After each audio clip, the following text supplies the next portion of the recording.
दक्षिण पूर्वी बंगाल की खाड़ी के ऊपर बना दबाव अब एक भयंकर तूफान का रूप लेने वाला है। मौसम विभाग के अनुसार अगले 24 घंटों में ये दबाव साइक्लोन मोंथा में तब्दील हो सकता है। ये चक्रवात तमिलनाडु, आंध्र प्रदेश, उड़ीसा और पश्चिम बंगाल की तरफ बढ़ रहा है। इन राज्यों में मौसम विभाग ने भारी बारिश और तेज हवाओं की चेतावनी दी है। चेन्नई, विशाखापट्टनम और कोलकाता जैसे शहरों में आसमान में बादल छाए हुए हैं और लोगों से कहा गया है कि वो सतर्क रहें।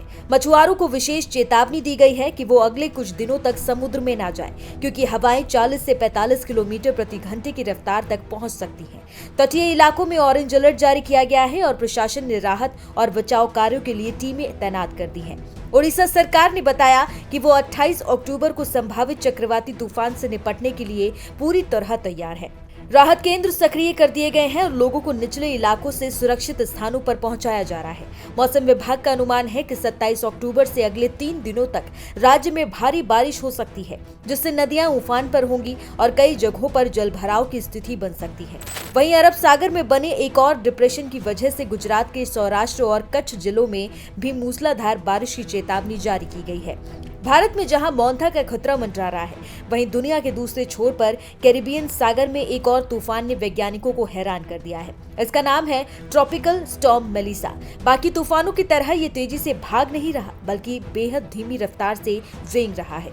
महज 4 किलोमीटर प्रति घंटे की गति से। सुनने में धीमा लगता है, लेकिन यही इसे सबसे ज्यादा खतरनाक बना रहा है। वैज्ञानिकों का कहना है कि जब कोई तूफान धीमा चलता है तो वो समुद्र से अधिक ऊर्जा सोखता है और फिर जब ताकतवर बनता है तो सब कुछ तबाह कर देता है। मेलिसा फिलहाल ऊर्जा बटोर रहा है और संभव है कि आने वाले दिनों में ये कैटेगरी 4 या 5 हरिकेन बन जाएगा, जिसकी रफ्तार 250 किलोमीटर प्रति घंटा तक पहुंच सकती है। इस वक्त हैती पहले ही मेलिसा की चपेट में है।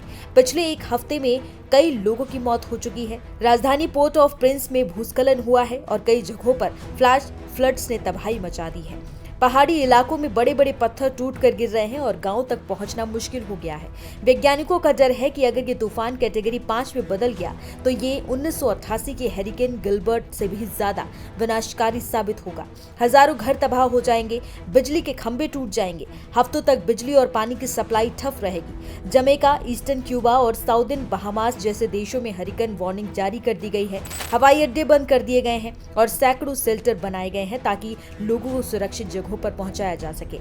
वैज्ञानिकों के मुताबिक ऐसे धीमे तूफान क्लाइमेट चेंज का नतीजा है। ग्लोबल वार्मिंग के कारण समुद्र का तापमान बढ़ रहा है, जिससे तूफान लंबे समय तक एक ही जगह रुक जाते हैं, समुद्र की गर्मी को सोखते हैं और जब आगे बढ़ते हैं तो 3 गुना ज्यादा तबाही मचा देते हैं। इसे ही वैज्ञानिक ट्रिपल थ्रेट कह रहे हैं, क्योंकि ये तूफान न सिर्फ तेज हवाएं लाते हैं बल्कि मूसलाधार बारिश और भयंकर बाढ़ भी साथ लाते हैं। इधर भारत में भी मौसम तेजी से बदल रहा है। एक नया पश्चिमी विक्षोभ 27 अक्टूबर से पश्चिमी हिमालयी इलाकों में को प्रभावित करेगा। हिमाचल प्रदेश में पहले ही बारिश शुरू हो चुकी है और दिल्ली में भी अगले 24 से 48 घंटों में हल्की बारिश की संभावना जताई जा रही है, जिससे प्रदूषण में थोड़ी राहत मिल सकती है।